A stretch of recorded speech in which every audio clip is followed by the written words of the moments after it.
Good evening and welcome to tonight's Kalamazoo City Commission meeting of November 2nd, 2020.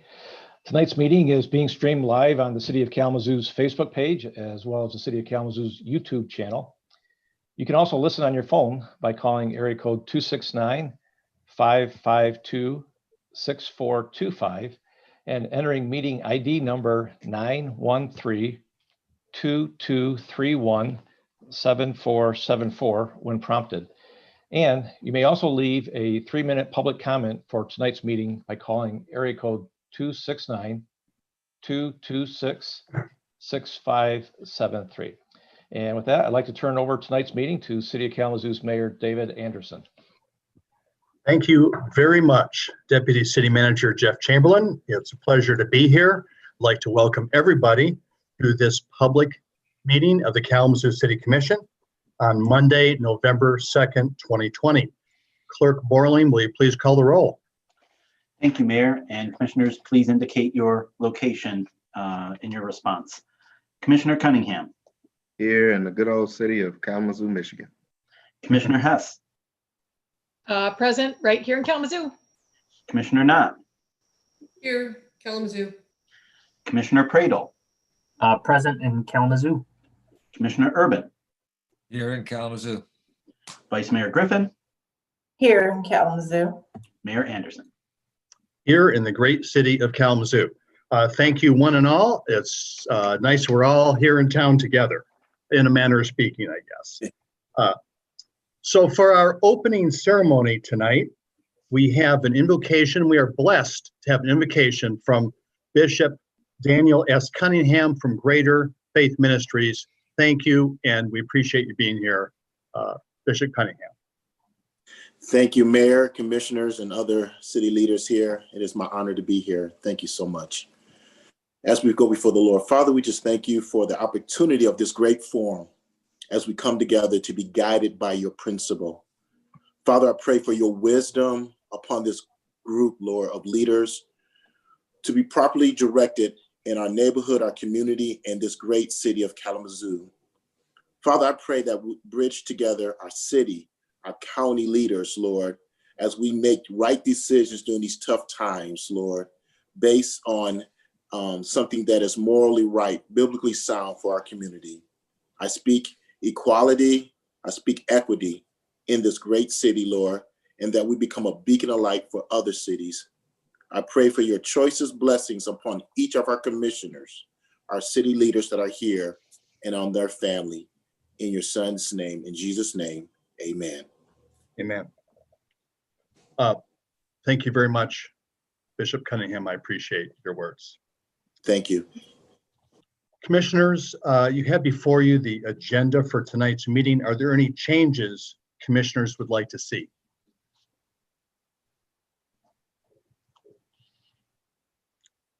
Seeing no changes, City Manager Ritzma, I believe you might have a change. Yes, Your Honor. We have one item to add to the consent agenda this evening. An item was inadvertently left off the draft consent agenda when it was published last Friday, but has since been added to the public packet. We are recommending that item G10 be added to the consent agenda, which is the first reading of a approval of an easement on city property at 1415 Harrison Street to Consumers Energy for new easements for electrical power to graphic packaging, and that the city's water reclamation plant with a recommendation to postpone until November 16th. Thank you, Manager Ritzma. Are there any objections to adding that to the agenda?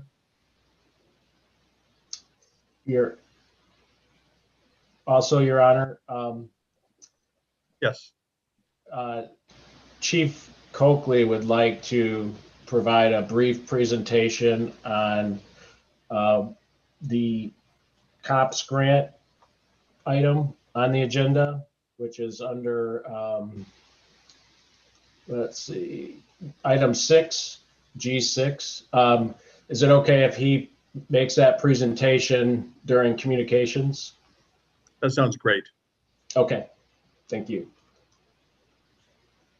All right, well then, Not seeing any objections to those changes. Next item is communications. So City Manager Ritzma.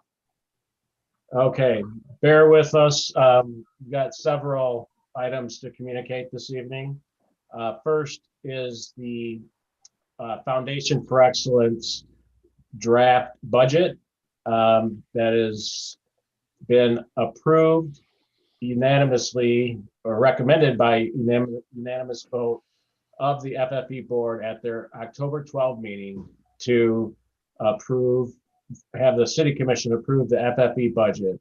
The proposed grant is $25,798,714, which includes $4,243,600 for budget stabilization, $13,016,024 for tax reduction, and $8,539,090 for aspirational projects. This budget once again supports the FFE's mission to support the goals of the city of Kalamazoo and fund inspirational investments and empower Kalamazoo residents to achieve the lives they want for themselves and for their families. Next, why don't we have Chief Coakley provide a short presentation on the community-oriented policing grants that's on the agenda tonight. Chief Coakley? You're muted, Chief. First of all, welcome. It's good to have you here, Chief. I appreciate that. Take it away. I apologize. Thank you, City Manager Ritzma. Thank you, Mayor Anderson, Vice Mayor Griffin, Commissioners, and community. It's a pleasure to be in front of you today to have the opportunity to talk about an opportunity to grow the Kalamazoo Department of Public Safety. The COPS grant, if I could get, there we go, Neil, to share the screen. I appreciate that. Next slide. Thank you, Neil. And so the COPS grant is an opportunity for federal funding for Kalamazoo Department of Public Safety to grow. And I'm going to talk real briefly about how what my vision is for this department to grow accepting this grant. Now, currently we're authorized for 253 sworn officers. Currently our staffing is at 235. We've had 29 unplanned departures. Back in March of this year, March 9th of 2020, the City Commission authorized public safety to go forth to apply for this grant. In June of this year, June 2nd, we were awarded the grant to add 15 officers to this grant. That 15 additional officers would authorize what we're requesting to be authorized to 268 full-time public safety employees. The additional staffing request was based on the proposed initiatives in the service delivery that I'm going to talk about here next. Next slide, please. And so the proposed initiatives, what I see in my vision is the number one goal is to reduce violence in our community. Now, how do we deliver that service? My vision is something that's been dear to my heart since I've been a youth, and I've been involved in the Police Athletic League in Detroit for years, and that which I started here as well as a Police Athletic League, and that's a youth bureau. That is important to go down and reach our youngest, our most vulnerable, one of our most vulnerable population, and that's our youth. How do we strengthen that? And the Youth Bureau certainly can do that. So if we create the Youth Bureau within KDPS, the officers assigned in this unit will be responsible for youth outreach, mentoring, enforcement initiatives within the city of Kalamazoo. This unit will work closely with the Office of Community Affairs, which is our community outreach, which I've renamed, and also closely with our community policing officers who problem solve in our community. What I envision this is a command officer and two officers, two public safety police officers to assist in that. Now, we're currently doing a lot of initiatives within public safety currently now. just to name a few, where this program and this initiative would assist us would be, the umbrella in which this division would house would be the Lloyd Norks Student Resource Officer, the Bridging Opportunities, our Explore program, our Youth Academy, our Police Athletic League, and the Bigs and Badges, which is our mentoring, and our Let Me Run, which is the boys' version of the Girls on the Run. Those are just a few initiatives, but these programs lay the foundation for self-confidence in our youth. And laying that foundation gives them an opportunity to have self-confidence, presents the ethics, respect, honesty, and integrity in our youth. And that's a pipeline that I'm looking to build with KPS, Kalamazoo Public Schools, with public safety. We have to begin at that lowest level and begin to get down in the roots with our youth in order to stop this violence. Connecting, strengthening, and building those relationships within our community with our young people. This grant is a 3-year grant, and over that time span, as you saw the dollars and where it stood, it's about $125,000 per officer over the 3 years. But let me say this too. Along with that youth bureau, I am looking to enhance also our social service delivery. And right now I am putting together an opportunity that's a job description for social services. I was reading an article today in the Washington Post that talked about, and there are many articles out there about delivering a different service. Because of our mentally ill.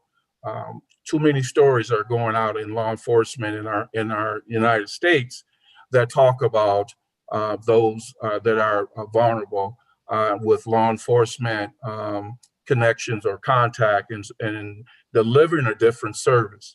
And that's what I'm looking to do, is be able to deliver a different service for that most vulnerable population with our mentally ill, our homeless, and our youth. And I think it's important, and this is an opportunity to do that and give us that capacity. Now, lastly, I like to talk about the hiring process as we begin forward. This is an opportunity for us to not only hire, but to continue to hire and bring in a diverse community or diverse workforce. That workforce being culturally competent, that workforce being able to understand and know the city of Kalamazoo and what is at stake and how Kalamazoo wants its public safety department to service it. It is important that I continue as the leader of public safety to hire that diverse group. We have a process in place that we're going to enhance, continue to get better and understand what it takes to be a public safety officer in Kalamazoo. It's important. I'm currently right now with city leaders talking with community about what it takes and what the word means of culturally competent, what that means, because it's important. Because our city and our community wants to know that its public safety officers understand what our community, who our community is, and understand what's best for our community together as community. So I'm excited for this opportunity, this grant placed in front of the City Commission to accept. As you know, the deadline. So I'm excited. I hope that broke what I needed to get this commission to understand, the city to understand that we need to work together. We definitely need to change and continue to get better. And I'm looking forward to that. This particular COPS grant, the officers would not be full-time employees until April of 2022, excuse me, in order to get them through the 18 months of police, fire, medical, first responder, the advanced academy, and the field training. So this is important. This is moving forward, moving the organization forward, not being static, keeping ahead of the curve. And I'm excited. So I hope that gave some clarity to each of the commissioners. So I appreciate the opportunity and thank you so much. Appreciate it, Chief, very much. Thank you, Mayor. Manager Ritzma. Okay.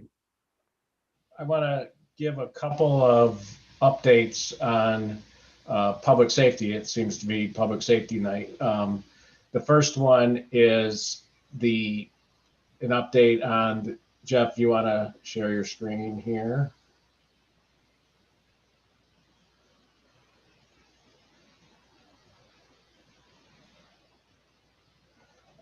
This one is an update on the commission subcommittee. And next slide, please. So back in August, the City Commission created a subcommittee which includes Vice Mayor Griffin, Commissioner Cunningham, and Commissioner Pradle, and myself and other city staff. A report was produced on August the 28th, 2020. And next slide, please. So the report, and I'm not going to go through each of these, but if you recall, there were some guiding principles around safety, community relationships, equitable approach, and accountability. So that has been the basis of where we are with the subcommittee. It was agreed on in September that the subcommittee would continue doing work with the focus around First Amendment assembly and what does a successful First Assembly look like in Kalamazoo. So communication is obviously a huge component of what's required for achieving that. And this includes before, during, and after an event. So the idea is that we would be in contact with event organizers if they're identifiable and kind of walk them through the process of holding an assembly or a march, and just give them basic legal rules around assemblies. And then it also applies training for city staff and public safety on First Amendment assemblies and what that entails. And then increased communication with the media and public, and then implicit bias training for staff. So communication is key in approaching assemblies. Next. So what does it look like before an event? So as I mentioned, city staff would meet with event organizers, just get some general idea of what the event is and what the nature is and where. Is it going to be a march or a static event at a location? And identify any scenarios that might need to be considered in order to keep everyone safe. There would also be communication before an event with the city commission, community stakeholders, the media, and others identified prior to an event. And then during an event, again, the communication will be key. Public safety and city staff will remain in contact with the organizers. Safety issues will be monitored and addressed, and communication with the city commission and other parties will continue during the event if necessary. And then after the event, we would debrief with staff, event organizers, and review the assembly and what worked, what didn't, and things that we can look to improve for other future assemblies, and report out on this debriefing to the city commission to ensure transparency and accountability.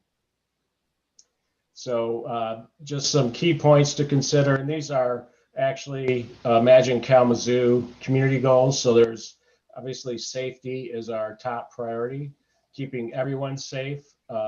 Those that are a part of demonstrations or assemblies, and our residents, that they can enjoy their lives and work in those that visit Kalamazoo, and again, feel safe. And a safer community also means a culture that promotes respect for one another. So that's going to be a hallmark around the safety goal. Diversity, equity, inclusion. So public safety and the city, we embrace diversity in our community and are committed to creating a welcoming, inclusive city where everyone feels at home. We also work hard to ensure all policies regarding First Amendment assemblies are applied and enforced equitably. And we also have launched several diversity, equity, and inclusion initiatives related to hiring and training and cultural awareness. And then strong community. What does a strong community look like? It's our mission to build a strong community with vibrant businesses, accessible parks and recreational opportunities, a connected community, and we also are committed to effective communications, transparency, and accountability. And we are committed to listening to residents and leaders in our community to help us make decisions and then garner feedback, and with the idea of constantly improving ourselves as we move forward. So this is the update on the subcommittee work.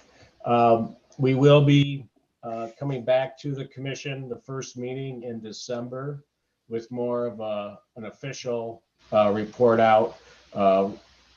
document. So I just wanted to give an update on where things are currently as it relates to the subcommittee. And I want to thank the vice mayor and commissioners for taking time to help us go through this process. And I think it's been very productive, and I think we'll be better off having gone through this process as we approach future assemblies. I also want to give an update on my action plan. So this actually goes back to June, and we'll ask that be shared. So next slide. Just want to restate what our commitment is, and it's a commitment to an equitable and responsive public safety department and city government. So we want to have an equitable organization that's responsive to community voices. Next slide. So as far as the independent investigation goes, we have identified an investigator, and it's currently going through the purchasing process right now. We hope to have that company on board and work started before the end of the year. And we did work with CSPRAB and the Diversity, Equity, Inclusion Director, Dorla Bonner, on interviewing and selecting an investigator. Glad to report that we have a public information officer hired, and that person will start in December. I'm not going to go through each of these, but this is a reminder of what actions have been taken since the traffic stop study was done in 2013. So as far as an updated traffic stop study, just want to refresh your memory that we did meet with Dr. Lamberth, who is the person that conducted the 2013 study, and he recommended that we hold off on conducting a study until after there's a COVID-19 vaccine and traffic patterns can go back to normal, whatever normal is once we get there. We are also exploring options to conduct a study, as Dr. Lamberth has indicated that he no longer does those types of studies. So we're continuing to explore that, and we'll have something ready to go once we clear out of COVID. So work has been done with the Public Safety Review and Advisory Board, and want to acknowledge Deputy City Manager Patsy Moore and Chair Vernon Payne for working together. And a list of changes is presented here, and those have been agreed upon. And if you go through that list, you'll just see a lot more expanded role for CSPRAB and more communication in terms of reporting. We also provide minutes and reports to the City Commission, so to keep you all updated. And they want to be more of a presence in the community too, through a website and by hosting community forums. So those are all part of the changes, and I'm pleased to end up here. I think it was a good place to land, and the changes are positive for the review board. Next slide. So as far as relationships go within the community, listed here are a lot of things that have been done. I want to highlight the second to the last bullet point here. With Chief Coakley, he's started meeting with community groups to listen and learn. That's including Isaac, advocates, and leaders for police and community trust, which is called LPAC.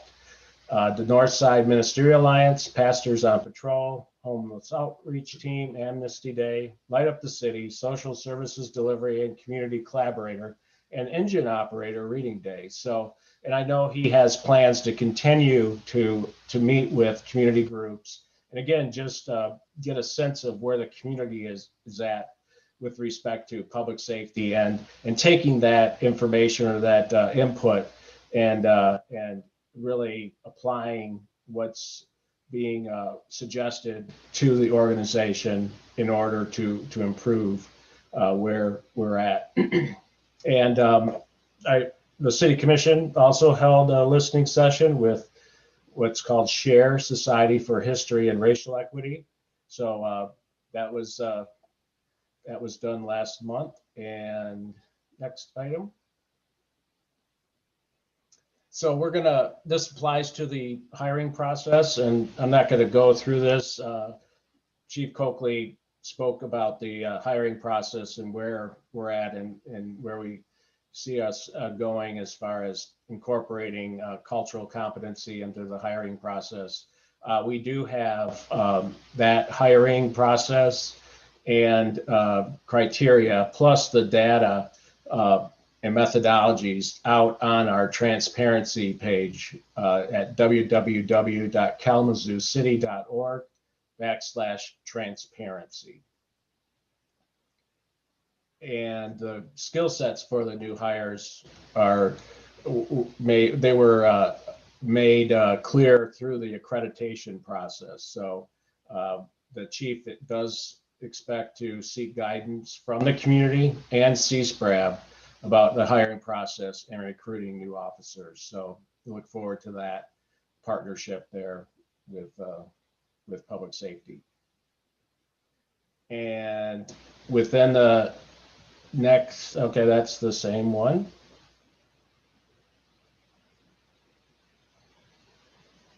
I believe that's the end. There we go.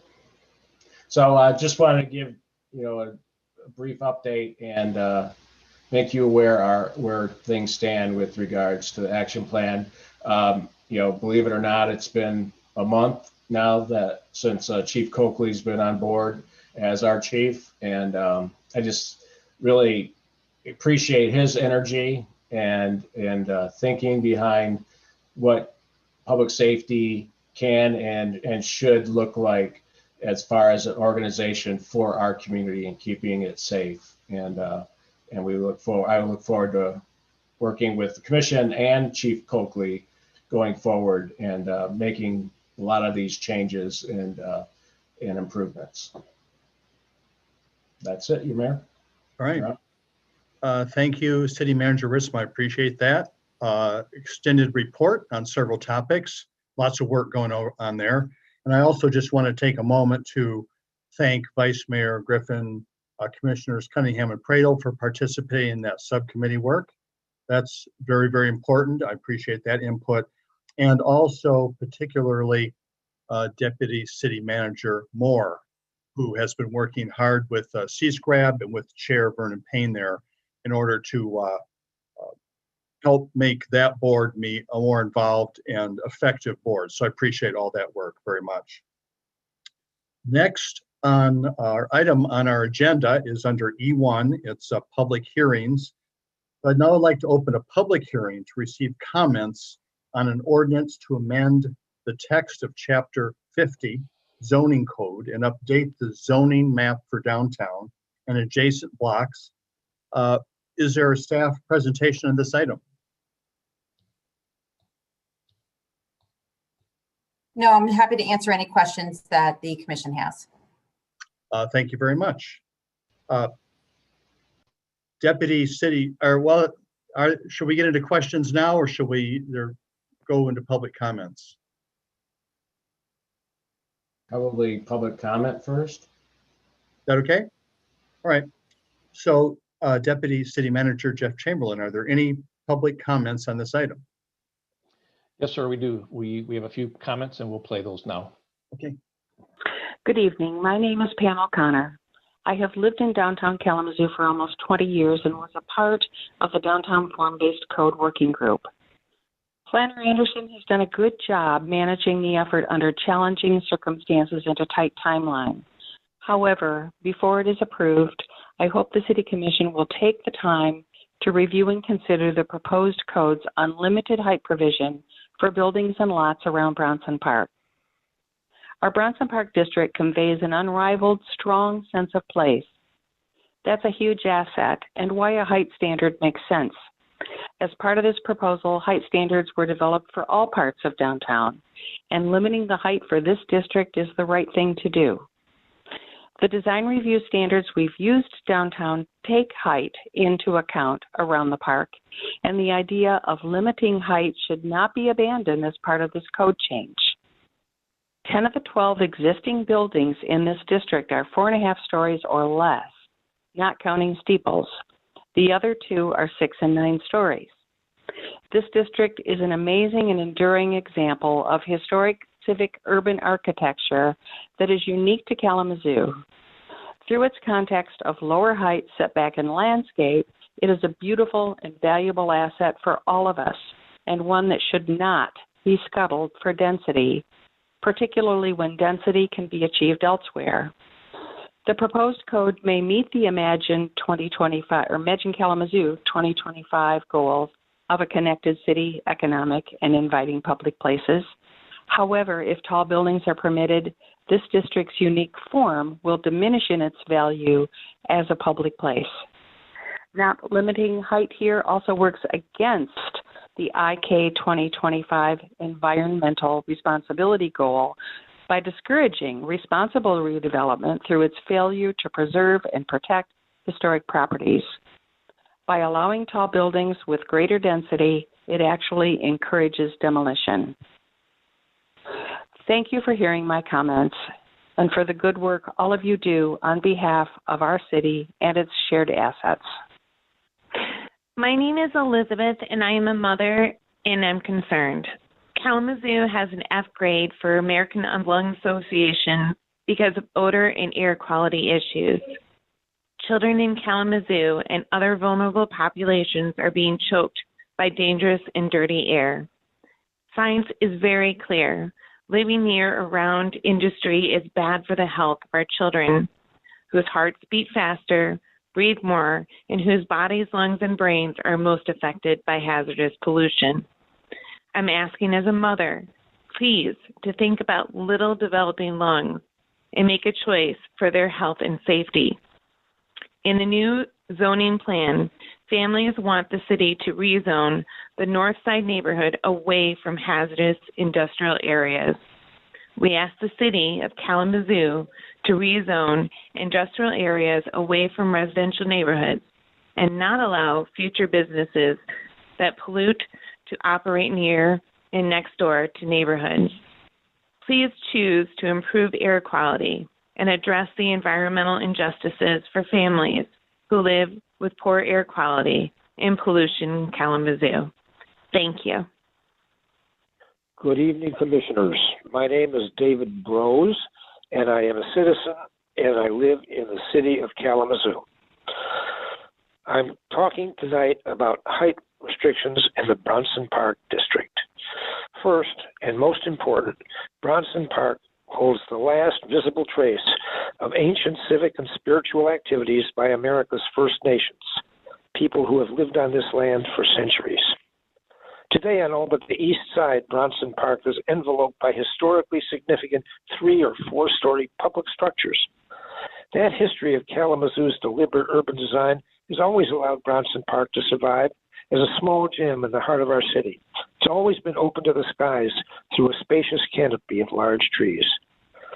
While I understand the general value of controlled urban density, we can all recognize that Bronson Park is not and could never be some huge expanse like Central Park with distant views of tall cityscapes. So despite any pious hope that no precedent would be set by removing the specific limits of height in surrounding historic district, history warns us that some future high-rise developer might claim that if the City Commission had wanted to protect and conserve the contemplative atmosphere, the historic spiritual values of Bronson Park, they could certainly have chosen to retain the existing height limits at their meeting in November 2020. As a citizen of this citizen, I ask you to do so tonight. Thank you. Good evening. My name is Dorothy Appleyard. I live in the city of Kalamazoo. I'm calling tonight to comment on the proposed amendments to the zoning code for the downtown district. There are trends in planning. Some are improvements, some are regrettable. This plan seems to reflect trends more than community needs.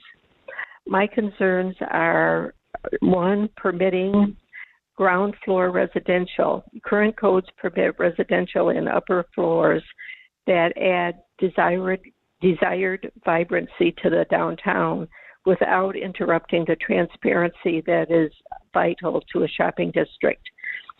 Two, increased residential and unlimited heights encourage the destruction of historic structures and green spaces that are proven to make an area more walkable and more appealing to shoppers, diners, and others.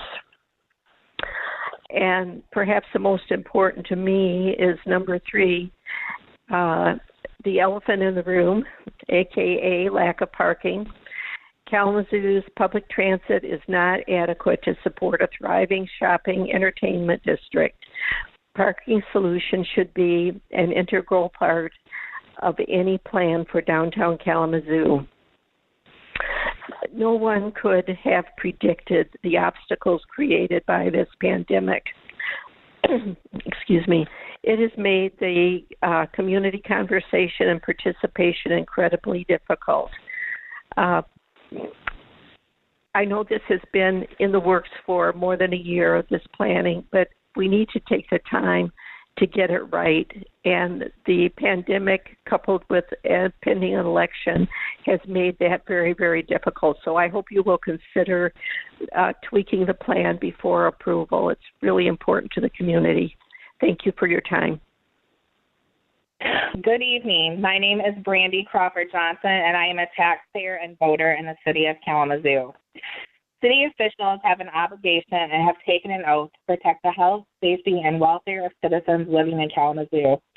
You and officials before you are not elected to protect the corporations. You are elected to protect the people.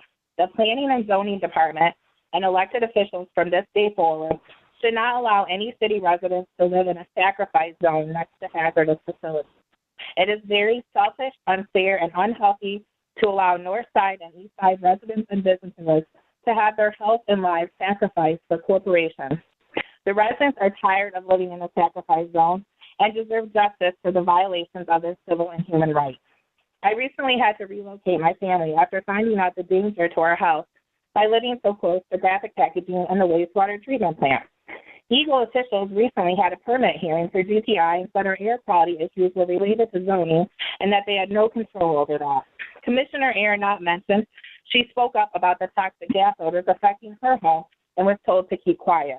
This shows that all city residents are affected at some level and the officials are not concerned. You have control over zoning. Kalamazoo Planning Commission voted after midnight Wednesday, January 15, 2020, to recommend denying a request to rezone 18.5-acre piece of property north of Asylum Lake Reserve and remove the natural feature protection designation on the property. Yet on September 21, 2020, you approved a tax abatement for an expansion of a hazardous facility to expand and further poison Black people at a much higher level. Residents in Kalamazoo, businesses, and Borges Hospital employees and patrons deserve to breathe clean air and have a better quality of life, including Commissioner Eric Cunningham's father, who he has stated has COPD like the rest of us. The students at the school should not be scared if the toxic odor smell will injure them, like ECC member Aaron Wright discussed at the Eagle meeting. We are living in a Black Lives Matter movement right now. African Americans and low-income citizens have suffered and had their lives sacrificed for decades because of zoning practices of the past and the present. Putting air monitors now is too late and will only confirm the inevitable because both hazardous facilities are on the EPA toxic release inventory.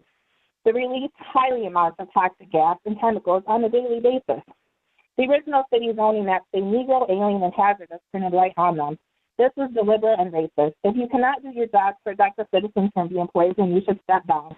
Any elected official that doesn't have a backbone to stand up for the rights of citizens and their health over greedy corporations should not be in a position of authority, period. For God's sake. Hi, my name is Adrian Johnson. I am a resident of Kalamazoo North Side. I've been a resident for the Kalamazoo North Side since the 80s. And I am calling to let whom it may concern know that I am against anybody that is zoning over in Kalamazoo by our residents, and I would appreciate it if you definitely not zone by our neighborhood in Kalamazoo. I wish that you would move away from Kalamazoo. Totally. My name is Derek Wisner, and I'm a City of Kalamazoo resident and a downtown business and property owner. I'm also a City Planning Commissioner and a former DDA board member. I'm very well acquainted with the downtown and the adult use marijuana zoning ordinance.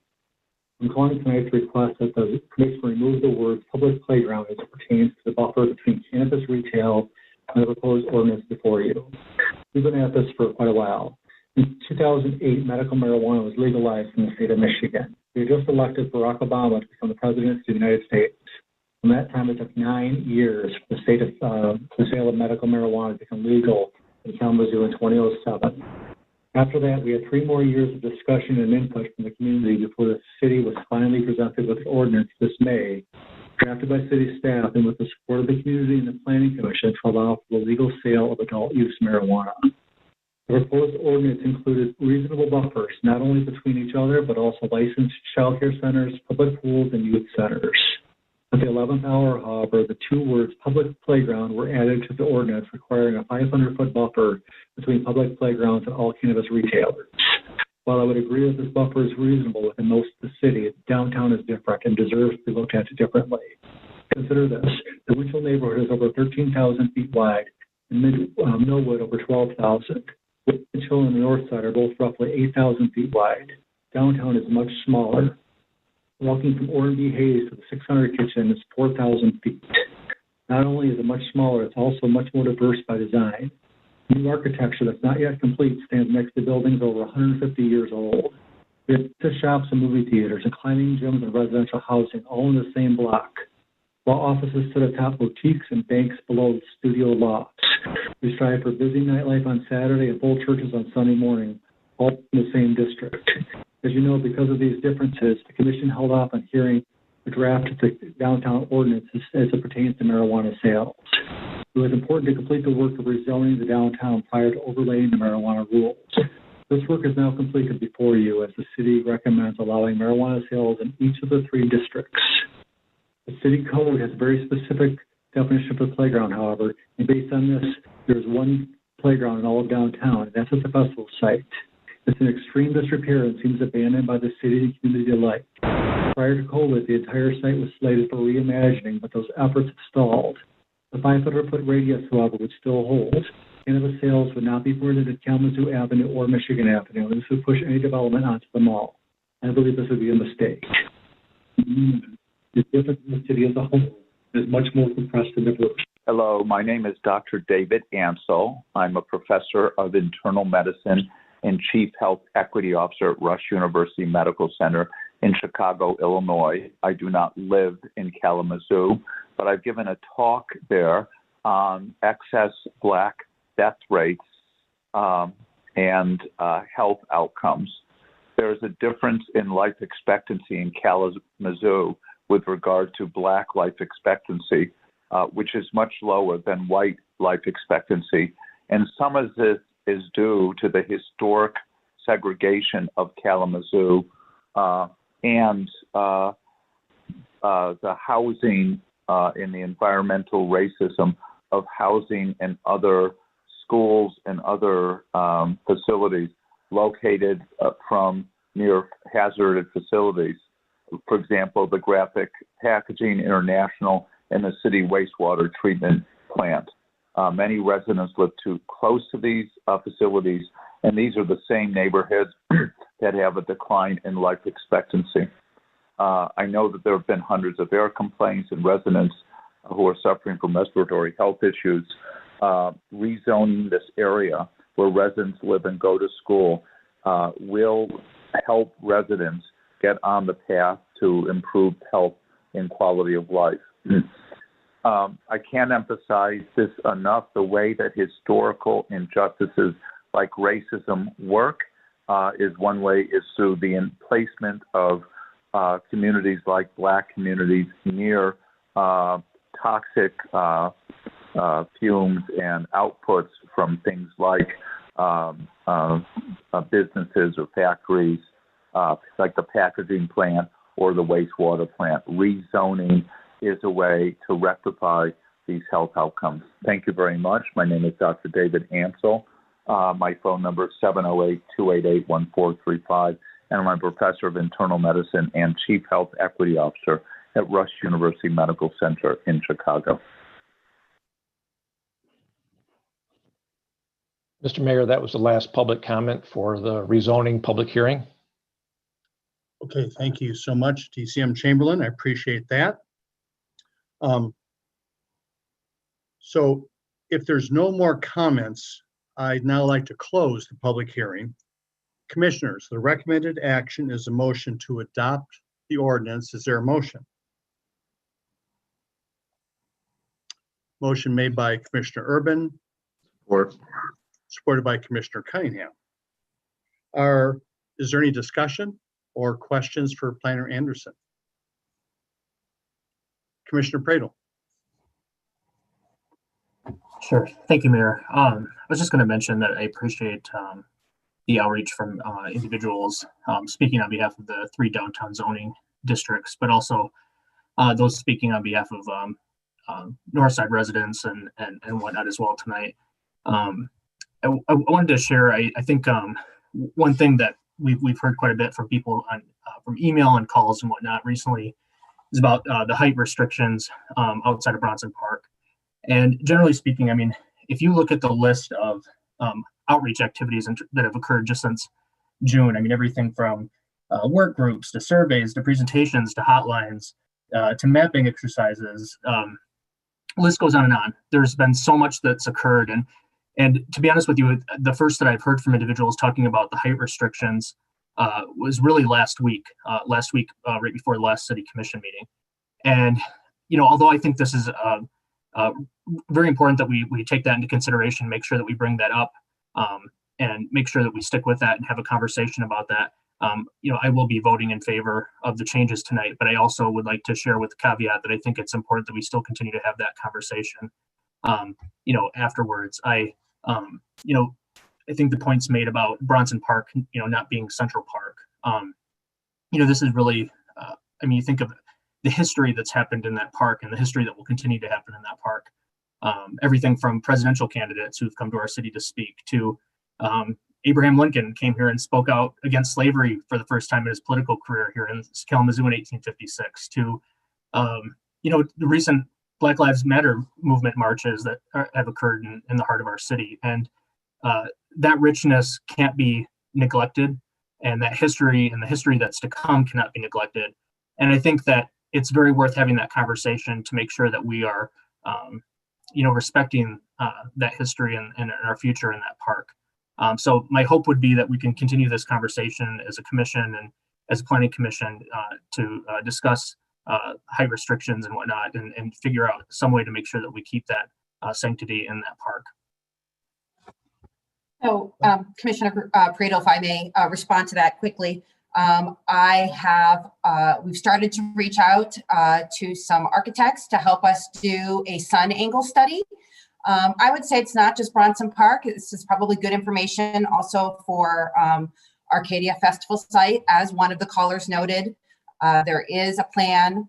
There has been kind of a start and stop process run by Downtown Kalamazoo Partnership because of COVID to reimagine Arcadia Festival site. It could mean, that part of it is a building or part of it remains a park. That remains to be seen, but kind of setting us up for success to make sure that we're balancing both our goal to maximize density in our downtown, as well as preserve light, space, and character.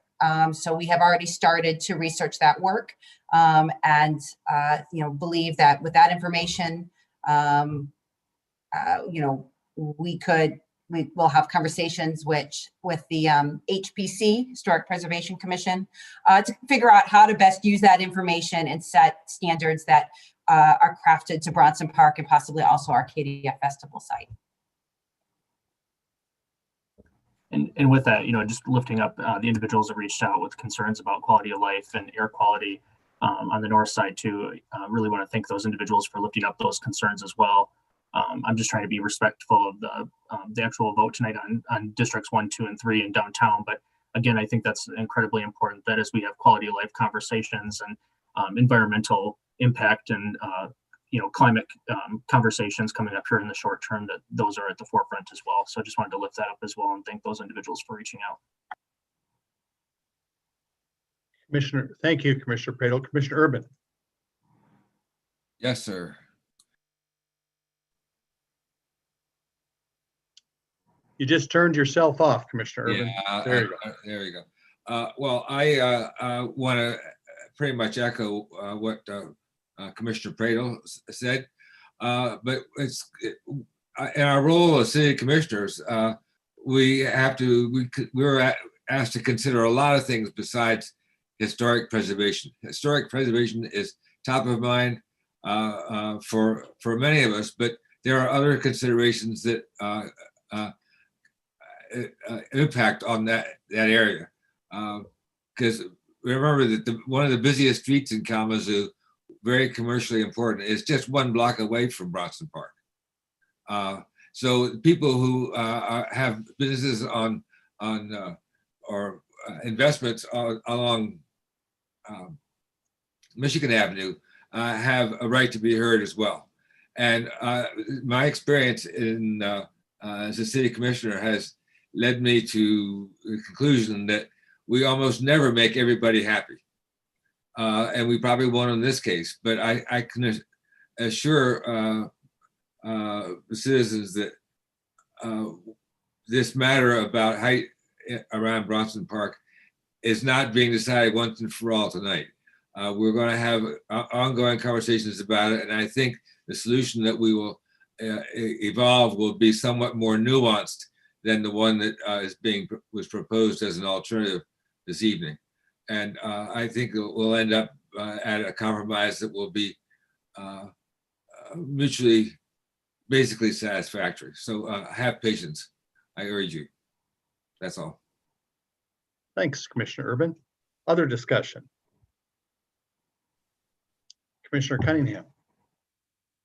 Guess I have more of a question for Director Anderson. There are a lot of changes that will be happening to our downtown space over the next 5 to 10 years. With these proposed changes, how much of that has kind of been taken into consideration? One, I want to say thank you for the study that you guys are working on in regards to our sun and shade space over Bronson Park. But I also think about our one ways turning into two ways, how that'll change the dynamics. One individual called in concerning Arcadia Park, and I know that Arcadia Park has a lot of conversation going on pertaining to what that might look like in the near future. And then all of the development that is going north of Bronson Park. Can you just provide, I guess, some insight and thoughts on that? And I guess a piece of the reason why I'm asking is going back to my colleague's inquiry surrounding or statements surrounding how flexible we may have to be within the coming years with some of these dynamics and moving pieces. Sure. So this code update, like all the code updates we've done thus far since the 2025 master plan was approved about 3 years ago, have all taken transportation into account, meaning the different street types and how they operate. And in downtown, we're looking forward, right? You know, we have been going through a process with the community since August of 2019. It is nearing the end of its that process is nearing its end. We'll have presentations in January in front of this body, but there is a recommendation for two-way conversion for Kalamazoo and Michigan, for sure, Loveland South for sure, and some changes to West Nitcham Park to make sure that they are better responsive to the neighborhood nodes that they go through and through the downtown. This code keeps that in mind. This code uses the street types, which are descriptions of different streets and how they function, including vehicle speed, number of lanes, whether they're appropriate for bike lanes meaning protected lanes, bike lanes meaning signage, you know, the whole gamut, pedestrian improvements, and uses that information to help tweak or calibrate a lot of the standards, including uses and height. So I think that the code has tried to both keep an eye on what's going on today and looking to the future. As it relates to Arcadia Festival site, again, you know, a process was started by Downtown Kalamazoo Partnership and had support to start, but COVID has shelved it for the time being. But yes, it is to reimagine that park. And it may or may not have a playground in the future on it. It may or may not be slightly smaller inside and have some private spaces that help activate that. You know, that all remains to be seen at this point.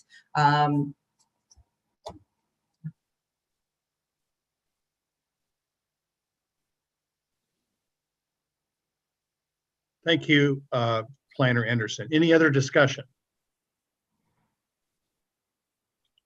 All right, seeing none. So just a couple comments here is that I do appreciate everybody calling in. I think that, you know, even the commenter on the distance from the park relative to, you know, zoning for cannabis establishments. I know the Planning Commission grappled with that. But that's, you know, I think worthy for further discussion as it comes, you know, as it relates to downtown business. But one thing I just want to make clear is that we are not, with this ordinance tonight, voting on north side zoning. Is that correct?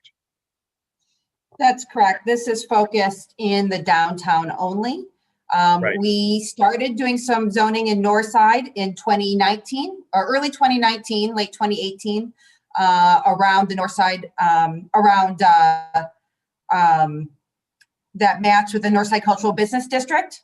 And we started a process, a community engagement process for the east end of the north side where a lot of that manufacturing zoning exists. With the residents in January of this year, we had scheduled a second meeting to continue the discussion, and then COVID hit and we paused not only that area, the north side, but a couple of other neighborhood zoning initiatives that we were working on. And we are in the process of restarting all of those and trying to figure out how we can have safe conversations at smaller scales, or, you know, how we should best proceed.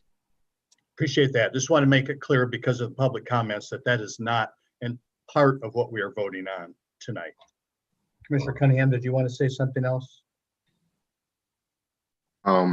Just because it's the topic kind of came up again, and I know that there was mention about health concerns. I just wanted to put it out there, like I did in last week's meeting, that you know, we've received confirmation that there will be 3 different studies going on to test and monitor for pollutants out of that particular area.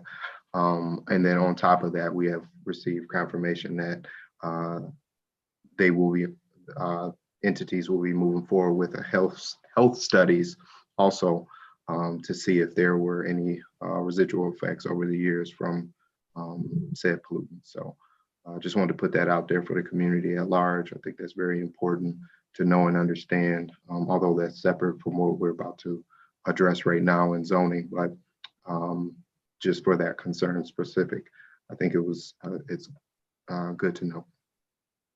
I appreciate very much you taking time to mention that, Commissioner Cunningham. I think it's worthwhile. Any other discussion on this item then? All right, seeing none, Scott Borling, will you please call the roll? Commissioner Hess. I believe Commissioner Pradel had another comment. I'm sorry. No, I apologize. I felt bad because one of my talking points I wanted to make sure to cover was just to express our appreciation,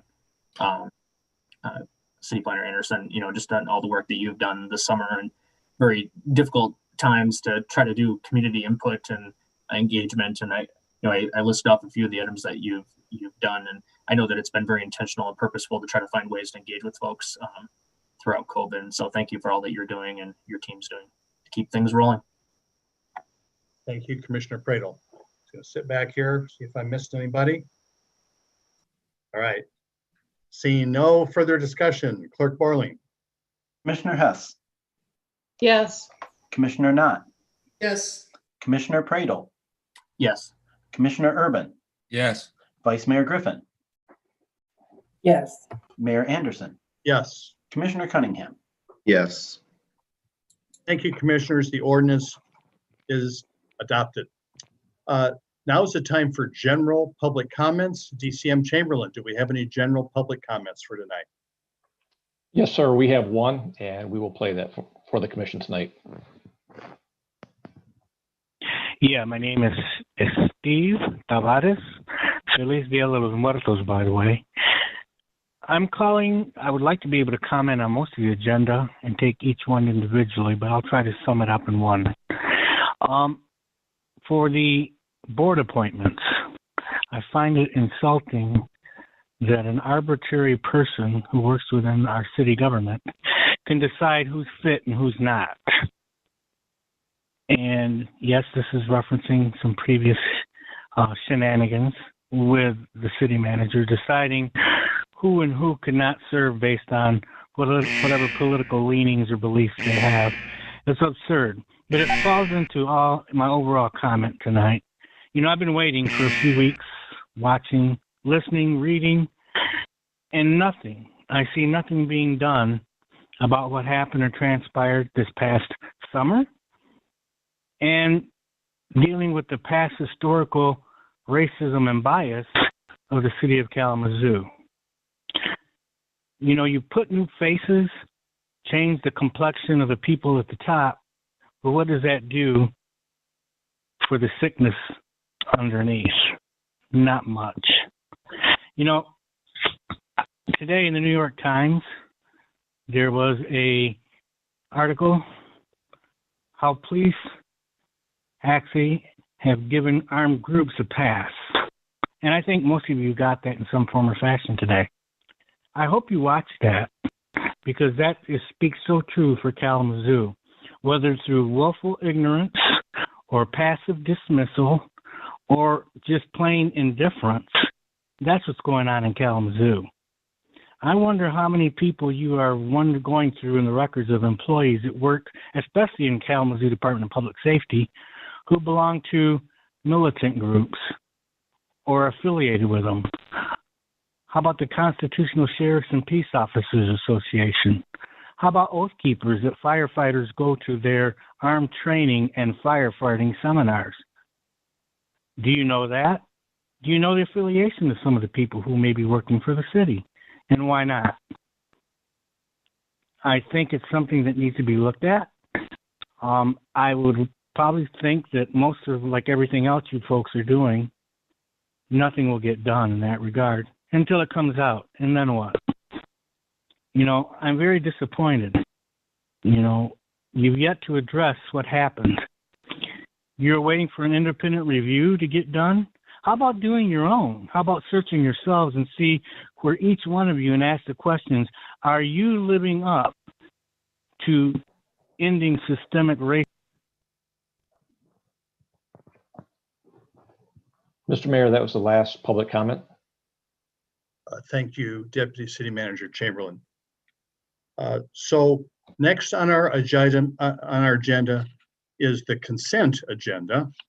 And we have several items on the consent agenda. City Manager Ritzema. Thank you, Your Honor.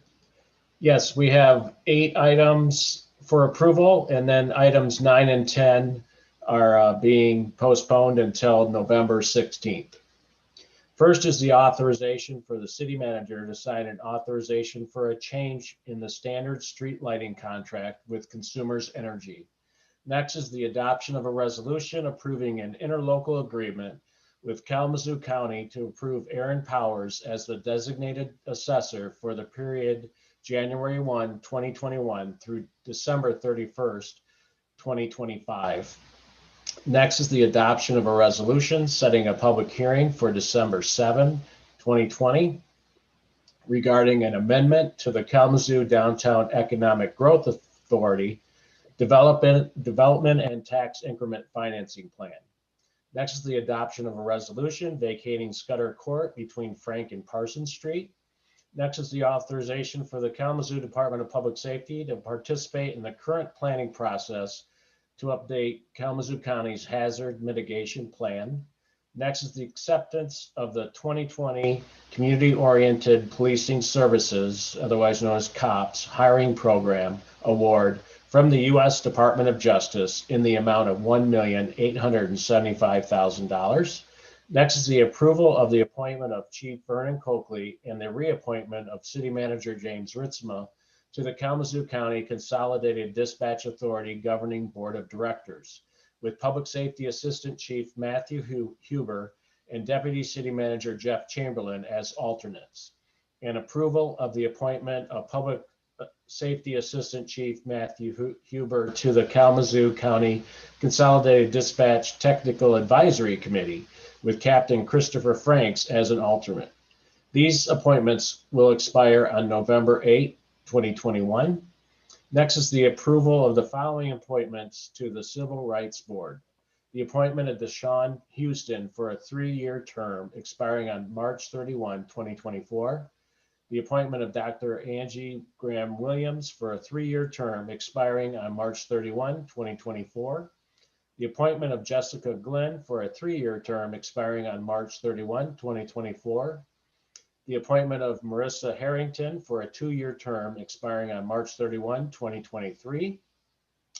The appointment of Gabriela De La Cruz for a 2-year term expiring on March 31, 2023. The appointment of Jacob Beach for a 1-year term expiring on March 31, 2022. And the appointment of Janine Brown for a 1-year term expiring on March 31, 2022.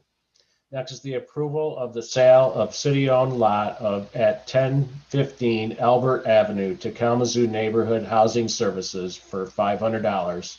And finally, the approval of an easement on city property located at 1415 Harrison to Consumers Energy to supply 3-phase electric power to Graphic Packaging International and the City of Kalamazoo Water Reclamation Plant.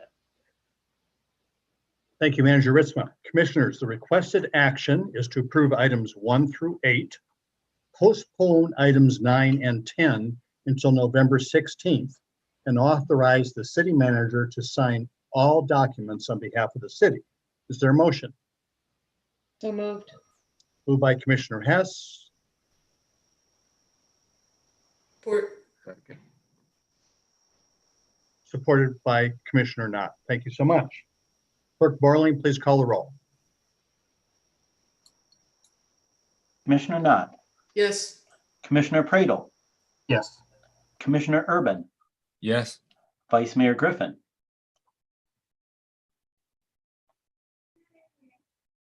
Yes, I'm sorry, I'm pushing all the wrong buttons. Mayor Anderson, Yes. Commissioner Cunningham, Yes. Commissioner Hess. Yes. Thank you, commissioners. The items on the consent agenda pass. Yeah, I just wanted to say a couple things now that we have approved the consent agenda. One is that, you know, one of the things that was on the consent agenda tonight was the downtown zoning. I'm sorry, that occurred. And then one thing that was on the consent agenda was the appointment of the CRB board. So first of all, to get to the downtown zoning ordinance, a lot of folks had to do work. And there are a lot of folks that are not necessarily recognized, but that's the way that a city works, is that citizens participate on boards and commissions and make hard decisions, sometimes which they get to decide themselves, and sometimes they are purely recommendations to the city commission. So when we get something like we did tonight, there may be, it's already been through a planning commission process. So I want to thank very much members of the planning commission, also members of the Historic District Commission, and members of the Zoning Board of Appeals that are, you know, precursors to this work and are very much involved in helping it be, you know, as good as it can be and be responsive to community input. Also, just related to a comment this evening as well. So this is the now, as of this action, we now have an official, brand new Civil Rights Board in the city of Kalamazoo. And the reason we do is because the city commission just took action appointing that board a couple minutes ago. So this was not a board that was selected, handpicked by city staff. This was a board that went through a process of turning in applications that were reviewed independently by members of this body, and a series of recommendations based on criteria for looking at those applications. There was a great number of qualified people that came in with their applications. All of us really appreciate the interest on the community side. We certainly could have filled this board multiple times, but at the end of the day, there's 7 seats on the board. It was determined to put this list forward, and this list was approved by action by the city commission just now. So was not, was not a staff decision of, it was a commission involved. Next is nothing on our regular agenda, reports and legislation. City Manager Ritzma, do you have a report? Not tonight, Your Honor. Thank you, Manager Ritzma.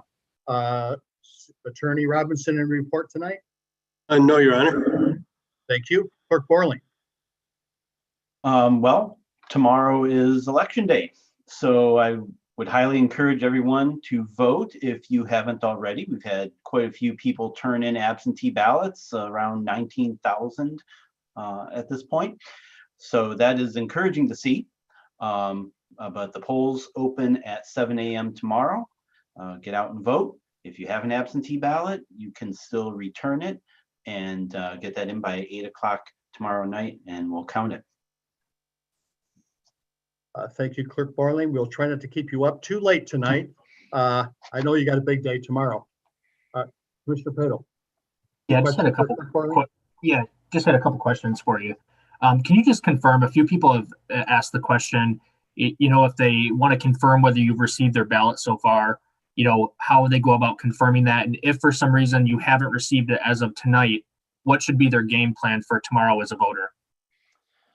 So if a person has requested an absentee ballot and they're wanting to track it and see if it's been received, the place they need to go is mi.gov/vote or michigan.gov/vote. They can put in their information and bring up the records that we have in the qualified voter file for them. And one of the things they'll be able to see is the dates that we sent the ballot. They'll be able to see the date that we received the ballot back. If there's no receive date there, that means we have not received it yet. Something that that they can do, I mean, if they haven't, if they've mailed it and they haven't received, if we haven't received it back yet, I mean, there is a process in the precinct for surrendering a ballot. You have to, but that process requires you to sign an affidavit saying that either you never got your ballot, or you got it and you've lost it, or it's been damaged. So the situation where I've mailed it in and I don't know if it's gotten back yet, that doesn't really cover that situation. Something I would suggest, we're still receiving ballots in tonight, and the post office is going to be delivering multiple times directly to our office tomorrow. So yeah, in that situation with the mail delivery, I mean, if the person can sign the affidavit saying that they've lost their ballot, that it's been damaged, you know, that they never got it, they can go to the polls and do that and get a new ballot. And two other quick questions for you. The 5 Dropbox locations that we have in town, people can drop off literally till 8 p.m. tomorrow night, if I understand correctly, right? Correct, till 8 o'clock p.m. in those drop boxes, yes. Okay, so if they still have an absentee ballot, you can still drop those off if you don't want to go to the polling location, or if you don't want to go into the clerk's office as well. And then the last question is, if there is a person who is in line at 8 o'clock tomorrow night, can they still vote, cast their vote? Yes, they can. If a person is in line at 8 p.m., they can cast their vote. I also want to add that people can drop off their voted absentee ballot at the Bernhard Center, at the clerk's satellite location there. So that's another option if you have a voted absentee ballot. And that's that you don't have to be a Western student. You can go there and drop that off there if that's the nearest location, especially thinking about those people who might be fighting against time close to 8 o'clock. If that's the nearest location, they can do that. And then the last thing, is there anything that people can do to help speed things along for you and your teams tomorrow at all the polling locations? Do in advance, make sure that they have those sort of things. Right. Probably the most important thing is check mi.gov/vote. Make sure you're registered, first of all. Second of all, find out where you're registered. Go to the correct polling location. We don't want to waste anyone's time. We don't want to send people away. So definitely check out where you need to go before you leave the house. That will help. So we place a lot of emphasis around photo identification, the fact that you don't have to have it. We're going to ask for it, but you don't have to have it. At the same time, it is another piece of paper you have to fill out. So if you do have a photo ID, please bring it. It does speed up the process. But again, I want to emphasize you don't have to have a photo ID to vote. You can sign that affidavit. Those are probably the two biggest things. Know where you need to go. If you have an ID, bring it. And be prepared. Be prepared to know how you want to vote. It's a long ballot. A lot of people don't realize just how many offices are on there. There are a ton of local offices, state and federal offices besides president. So we've been saying it, going with a plan, and that plan should include knowing how you want to vote. That'll help. Clerk Borling, masks are not required at the polling places, but from my perspective and knowing that Kalamazoo is a hot spot right now, I would highly recommend it. Is that correct? Yes. Yes, we would highly recommend that people wear masks to the voting precincts. If you don't wear a mask, we can't turn you away. So a mask, the lack of a mask is not going to prevent you from voting, but we do ask that you be considerate of the poll workers, be considerate of the other voters who are going to be there, and please wear a mask. Any other questions for Clerk Borling?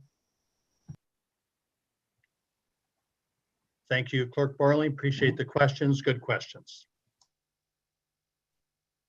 At this time, we'll hear from commissioners who wish to make comments. Commissioner Urban. Yes, I wanted to add response to David Brose's remarks that he made earlier during the public hearing on the downtown zoning ordinance, when he said that we have a chance now to put in place something that will really protect the character of Bronson Park. And if we don't, and subsequently there's something that spoils it, people then can say, well, you had a chance to protect that area and you didn't. That really struck home with me. That even though we've passed this ordinance with no height restrictions, I don't regard the matter as settled. And I'm taking what Mr. Brose said to heart about committing myself to seeing that there's adequate provision provided in future work of the planning department to address some sorts of limits that are as satisfactory to everybody as we can make them. It's definitely true that we have in the past let things slide, and now all of a sudden we'll get caught by our short hair because we didn't do the due diligence earlier on. So those words penetrated with me. Also, I wanted to just say that well, what I was going to say regard to another matter is going to sound just too defensive, and I hate it when commissioners sound defensive, so I'm not going to say it. I'll stop there. Thank you, Commissioner Urban. Commissioner Cunningham. Thank you, Mayor. Just to the community at large, it's time to vote. It's time to be very serious about this moment. It's very crucial in our history. It is a right that we have as citizens, and I am excited to go out and support those who I support, and I ask that you do the same. There's a lot of concern around the potential results of this election. And what I want to encourage everyone in the community to do is, be watchful, be prayerful, be mindful of, those around you. I'm not sure who will win tomorrow. I know who I would like to win. So hopefully Team Biden wins, but either way, we have to keep our community safe. We are Kalamazoo, and we stand and we represent what we represent. And we stand by that. So when you see foolishness in our community, respond accordingly. And that doesn't mean fight fire with fire. That means you fight fire with water. And so my expectation is just that we'll be, going through some trying times over the next few months, no matter who wins. And so I just want to keep everybody in a good headspace as it pertains to that. Also, thank you to City Manager Ritzma on that update from our committee. My colleagues, Vice Mayor Griffin and Commissioner Prado and I have worked diligently with city staff to, work on, and actually over the next couple of weeks might be, perfect time to kind of execute, how do we respond when we have, protests or things of that nature in our community. And a big piece of that was communication. So I know that there are a lot of individuals who are out there who are concerned with, maybe an expectation of violence, things of that nature. I just want you to feel comfortable in knowing that our KDPS team, our public safety officers, they are working diligently to create a plan. Well, let me not say create, they've already created a plan ready to execute. And a big major piece to that is continued communication, immediate communication as best as possible. So you heard kind of the post, the prior, during, and post communication. And one of the things I really want to highlight, this is something that Commissioner Prado has really drilled home, that post communication. So, you know, when events happen, there may be tension, there may be confusion. And so we are taking that responsibility as a city administration to try to communicate with the community at large as soon as possible regarding any issue that's going on. So once again, just wanted to let everyone know, make sure you get out, cast your vote tomorrow. We are excited about this democratic process, and hopefully we have some really good results. Thank you for your thoughtful comments, Commissioner Cunningham. Commissioner Knott. Sure, I'll be very brief because I know that Scott and his team have a very long day, if not days ahead of them. I know that Clerk Borling, you have a plan, you're going to work your plan. We're all aware of the many different local and statewide national attempts at voter suppression that's going on. I think it's going to amplify. And so I will be thinking of you all tomorrow as you work that plan, as well as you, Chief Coakley, and your department as you gear up and get ready to respond to whatever, you know, potential acts of intimidation or voter suppression that we see. And I guess to the public at large, you know, in my other capacity, we've been calling on elected officials. We've been calling into both House and Senate, Bureau of Elections, committee members, as well as to the majority leader and to the Speaker of the House, doing a patch program, reminding them that the election isn't over here in the state of Michigan until every vote has been counted. So good luck tomorrow, Scott. We'll be thinking about you and your team. Chief Coakley, to you and your department as well. I know that it's going to be a long couple of days for all of us. Thank you, Commissioner Knott. Very important. Commissioner Pradle. So if there was anything as close to a Kalamazoo hero, in not quite in the Cape, but might as well be Clerk Borling.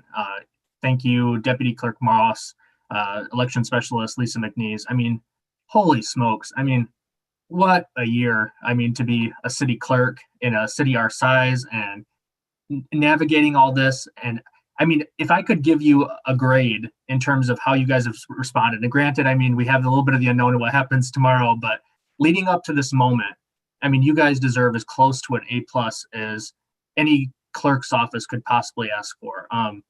You know, it's remarkable how much you've stepped up and then went above and beyond to just make everything work and possible. I mean, everything from the drop boxes at the last minute to postage on return ballots, and just your communication, everything with the public has just been incredible. So please pass our thanks and love on to your team, and just know that we are trying to spread some positive energy your way as you get through these next few days. And, you know, I think the biggest takeaway, you know, just being part of our subgroup, listening to the chief, listening to Clerk Borling and whatnot, is just an understanding that intimidation and voter suppression will not be tolerated in this community, in this city.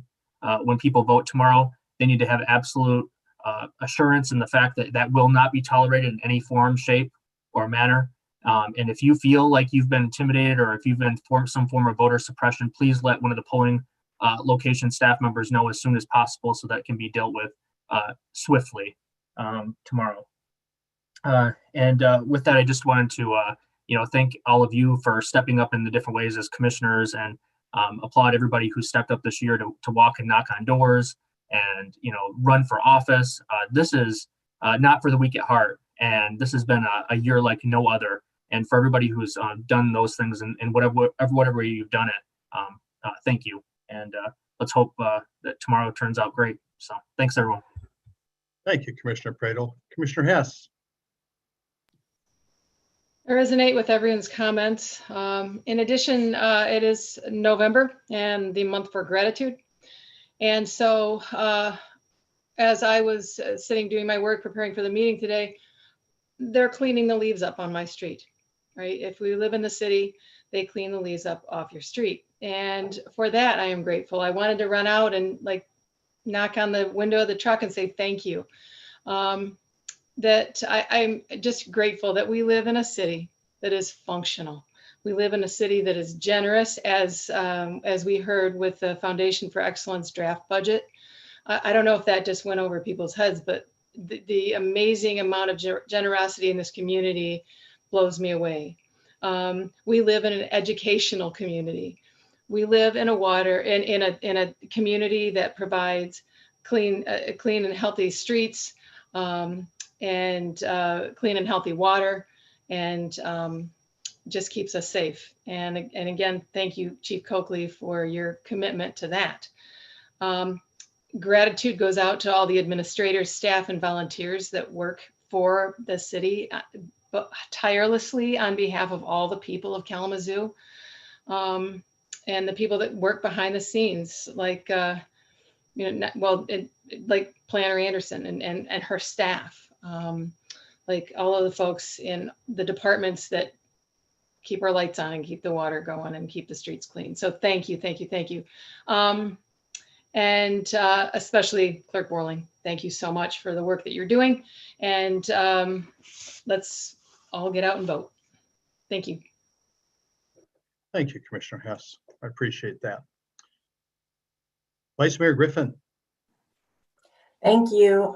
So yes, I want to thank all of the volunteers and all of the people that have been on the ground, really encouraging folks to get out there and vote and register to vote.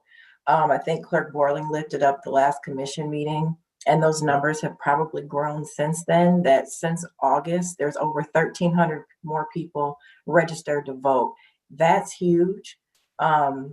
And so I just really want to thank the people that are out there in the cold, in the snow, since we've got some of that now, in these elements, and going to places that people typically don't go, and getting to people that typically get overlooked, and getting them registered. And that's all the way to going to KPEP into the county jail. So every group, every organization, everyone that's involved in that work, I just really want to say thank you for that. And again, that has been lifted up already. Tomorrow is the day, if you have not already, to make sure you cast your vote. Vote411.org if you don't know already, so you can get your plan together when you go and cast your vote. As has been lifted up, I want to thank our chief and city staff and our clerk for being proactive with how we're going to handle the elections. As Commissioner Pradle just said, the voter intimidation is not going to be tolerated. And if you do feel like you've been intimidated, please go to your poll worker immediately. And also I want to lift up an event that just happened Friday that I had a chance to take part in, or actually listen in on. It's called It's a Trip. While we're really heavily involved in voting, one of the parts that's so important with voting is that that's not where the work ends, right? Once you get people in office, that accountability and all of that. And so the It's a Trip event really dealt with gun violence and trauma.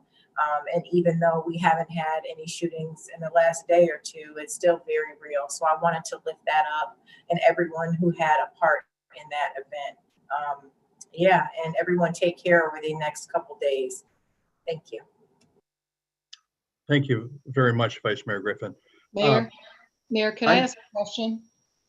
I'm sorry. Can I ask a question? To Vice Mayor Griffin, is there a website or a site where we can see the It's a Trip, where we can replay that? You can connect with Isaac. That was recorded, and they do have that, and that will be made available, folks. Thank you. Thanks again. So it's a pleasure to serve with a fine group of public servants, and you get to hear people say a lot of great things and recognize important things before you get to talk, and I get the pleasure of talking last after all that. So I have a few remarks I wanted to make here. Well, tomorrow, November 3rd, is Election Day, one of the foundational functions of our ongoing experiment in democracy. It may be a while before the vote counts are verified, and for certain, there will be a great number of us who will not be happy with the outcome, either way it goes. So I was up extra early this morning, partly because the time changed, and I was looking at the moon, which is just past full. It's high in the western sky, and I was thinking about how long beyond human comprehension it has been circling this wonderful globe. And during the brief period of time that I've had the opportunity to live on this planet, I've been through multiple events that have seemed like the end of time as we know it, staring into some version of cataclysm. Once again, it feels that way, and a lot of us are treating it as such. But I would argue that is not the case. How things go is up to us. Just like so many times in the past, it is us now that need to be courageous manifestors of our own joint destiny. Our future depends on how we work together and the values we share. It is possible that we will see some things during voting day that can be disturbing or threatening. For example, Michigan is an open carry state, and people may bring a weapon to a polling station. And in the days after, we may see those who are not happy with the outcome express themselves recklessly. But remember this, what we have is worth saving. We need to stand up for peace fearlessly and robustly with our family, with our friends, with our community, on the internet and in public. We should not be planning for conflict or reinforcing the idea that we will devolve into dangerous, warring camps. Here in Kalamazoo, we are committed to doing the hard, continuing, and imperfect work of ensuring that all of us have the opportunity to live a life full of opportunity, hope, and dreams. As the preamble to our Kalamazoo City Charter states, we, the people of the city of Kalamazoo, to conserve and utilize public values for public benefit and to promote our common welfare, do enact the following charter. Our work and commitment to all who reside here will not stop and will not change. It is incumbent on all of us to remain steadfast in our shared values, not succumb to fear, but bravely stand as living examples of the world we desire. That is how we bend the moral arc of the universe towards justice. Keep your hearts open. Love you, Kalamazoo. We're adjourned.